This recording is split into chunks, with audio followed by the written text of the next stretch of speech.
All right, let's prove this theorem that says that there exist infinitely many primes. Now, this is a proof by Euclid. It's actually very beautiful. It's widely regarded as the most beautiful proof in mathematics because of how small and how simple it is. So we're going to do a proof by contradiction. So we're going to assume that there are only finitely many primes. And if that's the case, then we should be able to list them in a set. So we'll call them P1, P2, P3, all the way up to some P sub k, right? That's going to be the final prime in our list.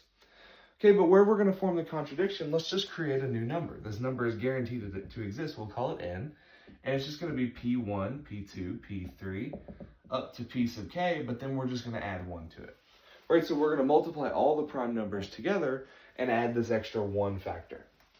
Now, the reason this is a contradiction is because by the fundamental theorem of arithmetic, n has to have a unique prime factorization.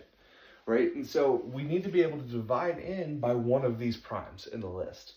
However, we can show that n is equal or congruent to 1 mod any of the p sub i's.